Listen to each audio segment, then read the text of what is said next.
नमस्कार दोस्तों, हिस्ट्री 29 में एक बार फिर से आपका स्वागत है। जी हाँ, आपके लिए एक बहुत अच्छे ये खबर है कि यूपी के अंदर 12,344 पदों पर भर्ती आने वाली है, जिसमें कि 7,994 पद हैं जो कि लेखपाल भर्ती के होंगे और लगभग 4,350 आपके आयुष विभाग के होंगे। ये खबर आपके लखनऊ एडिशन जो है इसका दैनिक जागरण अखबार का, वहाँ पर प्रमुखता से छपी हुई है और हालांकि ये खबर काफ़ी चर्चा में कल से ही आ रही है। तो इसमें लिखा हुआ है कि भाई लगभग तहसीलदार के 300 पदों को पदोन्नति से भरा जाएगा। राजस्व परिषद की तरफ से उत्तर प्रदेश अधीनस्थ सेवा जो चयन आयोग है उसको भेजे गए अधियाचन में सबसे ज़्यादा पद हैं 7,994 पद लेखपाल और 1,756 कनिष्ठ सहायकों के पद हैं। तो खैर ये तो यही है। बाकी इसमें लिखा हुआ देखिए, मोटे मोटे हम अगर खबर पढ़ते हैं। राजस्व विभाग ने भर्ती आयोग को भेजा अधियाचन, कनिष्ठ सहायकों के 1,756 पदों पर होगी भर्तियां।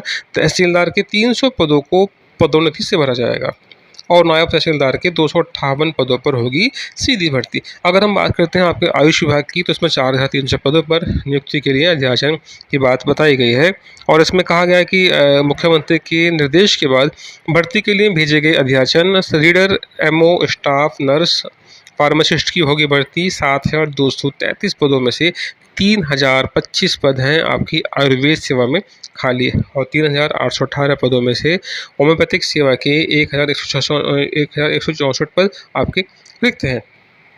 बहरहाल ये कि भर्ती आने वाली है, कब तक आएगी उम्मीद करते हैं कि आपकी जो पीईटी परीक्षा होगी, जैसे अब परीक्षा होगी उसके बाद ये भर्ती निकाल दी जाएगी। अभी तो हालांकि फॉर्म भरे जा रहे हैं, तो पीईटी परीक्षा के तुरंत बाद में इस भर्ती को निकाल देंगे।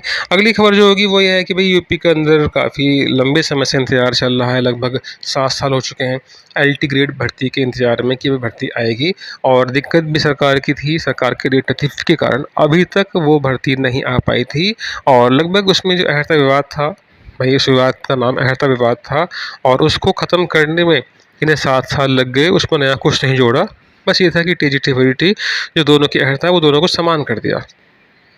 और इस 7 साल में जो छात्र थे, युवा छात्र जो उस समय की बात है 18 की, जिनकी उम्र उस समय थी काफ़ी अच्छी, वो अपना एग्ज़ाम के लिए तैयार बैठे थे, तैयारी कर रहे थे, लगातार कोचिंग भी कर रहे थे, तो वो भी अपनी उम्र सीमा से निकल चुके हैं। वो इस भर्ती के योग्य नहीं बचे। बहरहाल नए छात्रों को मौका मिलने की बात है। अब अहर्ता विवाद खत्म हो चुका है, लेकिन नई भर्ती आखिर कब तक आएगी, अभी इस बारे में सरकार की तरफ से ऐसी कुछ खबर नहीं है। एक अंदाज़ा लगाया जा रहा था कि मई जून तक आ जाएगी। देखिए मई तो ख़त्म हो चुका है, बचा का जून, तो अभी भी इसके बारे में कुछ मुझे थोड़ा शक है कि अभी ये भर्ती इतनी जल्दी नहीं आएगी। जब भी आएगी तो उस समय काफ़ी चर्चा में रहेगी, क्योंकि इस भर्ती का इंतजार यूपी के लाखों बेरोजगार छात्र कर रहे हैं जो चाहते हैं कि भाई वो एलटी ग्रेड के अध्यापक बन जाए। बहरहाल इस भर्ती का कुछ पता नहीं अभी तक कि कब तक आना होगा, लेकिन अभी हाल फिलहाल में यूपी सरकार की एक जो चर्चा रही काफ़ी भर्ती के हिसाब से, अभी कुछ दिन पहले की खबर है, एक खबर आई थी प्रमुखता से कि भाई यूपी के अंदर मार्च 2026 तक लगभग 2 लाख शिक्षकों की भर्ती की जाएगी। और उस खबर को अखबार में छापने के बाद में, उसको हालांकि हिंदुस्तान अखबार ने छापा था और सरकारी जो ट्विटर अकाउंट है उस पर ट्वीट भी किया गया था सुबह के समय, लेकिन 2 घंटे बाद ही वह ट्वीट ख़त्म कर दिया और सरकार ने कहा कि ये मानवीय भूल है ना, ये कोई भर्ती इस तरह की नहीं आएगी। ये कोई अच्छी बात नहीं है भाई। देखिए यूपी में भर्तियों का अकाल पड़ा हुआ है। केवल अगर हम पुलिस की भर्ती की बात करते हैं तो पुलिस की भर्ती में तो कोई रिकॉर्ड तोड़ रखे हैं, काफ़ी सारी सीटें हैं, उसको निकालते हैं। लेकिन अगर हम टीचिंग की बात करें तो टीचिंग के नाम पर यूपी सरकार के पास कुछ भी नहीं है। यूपी सरकार बस एक ही बात बोलती है कि अभी भर्ती नहीं है, हमारा अनुपात बिगड़ा हुआ है। अगर हम अपने पड़ोसी राज्य बिहार की बात करते हैं तो बिहार में भी जो भर्तियां हैं वो रिकॉर्ड तोड़ रही हैं भाई। लगभग 1.5 साल हो चुका है और लगातार भर्ती पे भर्ती निकल रही है। तो जो वहाँ के जो छात्र हैं, जो उनमें आक्रोश था भर्ती को लेकर के भर्ती निकालो, वो आक्रोश काफ़ी हद तक थम चुका है। लेकिन यूपी में केवल इंतजार चल रहा है और इस इंतजार में ही बेरोजगार छात्रों की उम्र सीमा भी ख़त्म हो गई।